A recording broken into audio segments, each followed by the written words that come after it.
Hello friends, എല്ലാവർക്കും സുഖമാണെന്ന് വിചാരിക്കുന്നു. ഇന്നത്തെ വീഡിയോ തംബ്നെയിൽ കണ്ട പോലെ തന്നെ നമ്മൾ കോഫി പൗഡർ വീട്ടിൽ വെച്ചിട്ട് ഉണ്ടാക്കുന്നതാണ്. ഞാൻ കുറച്ച് കോഫി ബീൻസൊക്കെ പറിച്ചെടുത്തിട്ടുണ്ട്. നമ്മൾ കോഫി ബീൻസ് പറിച്ചെടുക്കുമ്പോൾ ഈ റെഡ് കളർ ഉള്ളത് നല്ല പഴുത്തത് തന്നെ എടുക്കാൻ ശ്രദ്ധിക്കാം, പച്ച എടുത്തിട്ട് കാര്യമല്ല.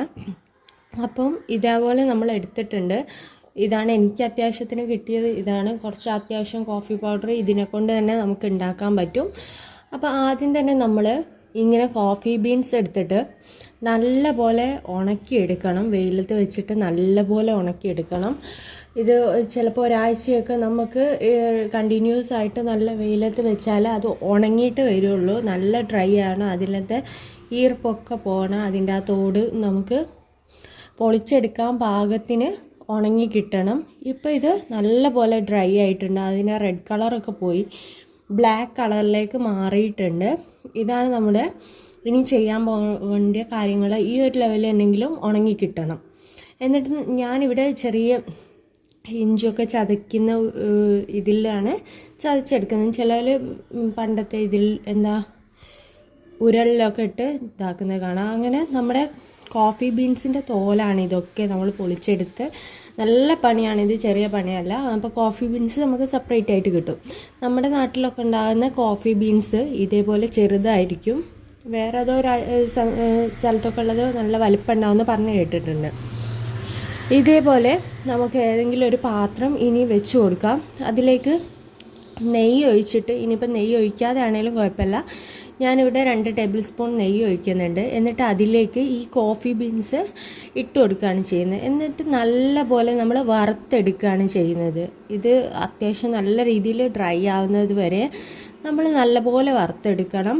ഇതിൻ്റെ കളറ് മാറി വരണം.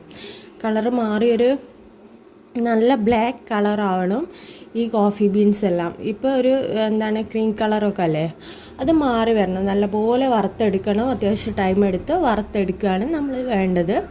അത്യാവശ്യം ഹൈ ഫ്ലെയിമിലൊക്കെ ഇട്ട് നമുക്ക് കണ്ടിന്യൂസ് ആയിട്ട് ഇങ്ങനെ വറുത്തെടുത്തുകൊണ്ടിരിക്കുക. എന്നപ്പോൾ കളറ് ടൈം കൂടുന്തോറും ഇങ്ങനെ കളറൊക്കെ മാറി അത് നല്ലപോലെ ഡ്രൈ ആയി വരുന്നത് നമുക്കിങ്ങനെ കാണാൻ പറ്റും. ഇനി നമുക്ക് കുറച്ച് സാധനം കൂടി ഇതിൻ്റെ കൂടെ ആഡ് ചെയ്യാണ്ട്, നല്ലപോലെ വറുത്ത് കുറച്ചുകൂടി കളർ മാറിയിട്ടാണ് ആഡ് ചെയ്യേണ്ടത്. ഫസ്റ്റ് തന്നെ നമ്മൾ ആഡ് ചെയ്യേണ്ട ഇത് അത്യാവശ്യം നല്ലപോലെ നമ്മൾ ഓഫാക്കാൻ ടൈം ആകുമ്പോഴാണ് ആഡ് ചെയ്ത് കൊടുക്കേണ്ടത്. ഏലക്കായ, അതേപോലെ ഉലുവ, വലിയ ജീരകം എന്നിവയാണ് നമ്മൾ ആഡ് ചെയ്ത് കൊടുക്കേണ്ടത്. കുറച്ച് ഏലക്കായൊക്കെ ഫ്ലേവറിന് വേണ്ടിയിട്ടാണ് നമ്മൾ ആഡ് ചെയ്യുന്നത്. ഇത് അത്യാവശ്യം നല്ല കറുത്ത് നിൽക്കുന്ന സമയത്തൊന്ന് ഇട്ട് കൊടുത്തിട്ട് ജസ്റ്റ് നമ്മളൊന്ന് വറുത്തെടുക്കുന്നുണ്ട്. എന്നിട്ട് ഇത് നല്ല പോലെ ചൂട് തണയാൻ വേണ്ടിയിട്ട് വെക്കണം. ആ ചൂടോടെ എടുത്തിട്ട് നമ്മൾ പൊടിക്കാൻ പാടില്ല. ചൂട് നല്ലപോലെ തണഞ്ഞ് നല്ല കൂളാകുമ്പോഴാണ് നമ്മൾ മിക്സിയുടെ ജാറിലിട്ടിട്ട് നല്ല പോലെ ഫൈനായിട്ട് പൊടിച്ചെടുക്കണം.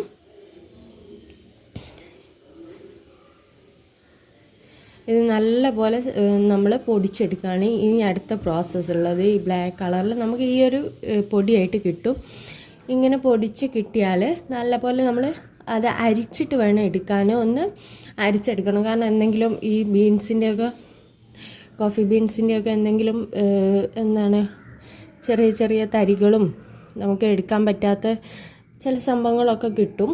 അപ്പം നമ്മൾ നല്ലപോലെ കോഫി ബീൻസ് അരിച്ചെടുക്കുകയാണ് വേണ്ടത്. പല വീടുകളിലും നമ്മളെ നാട്ടിലൊക്കെ പല വീടുകളിലും കോഫി ബീൻസ് ഉണ്ടാവുന്നുണ്ടെങ്കിലും ആരും അത് നല്ലപോലെ യൂസ് ചെയ്യുന്നില്ല. നിങ്ങൾ കുറച്ച് കോഫി ബീൻസ് വന്ന് നല്ലപോലെ കോഫി പൗഡർ ഉണ്ടാക്കിയെടുക്കുക. നമുക്ക് ഹോം മെയ്ഡ് ആയിട്ട് തന്നെ കോഫി പൗഡർ ഉണ്ടാക്കിയെടുക്കാവുന്നതാണ്. വളരെ സിമ്പിൾ പ്രോസസ്സാണ്. ഒന്ന് ട്രൈ ചെയ്ത് നോക്കുക. അപ്പോൾ താങ്ക് യു.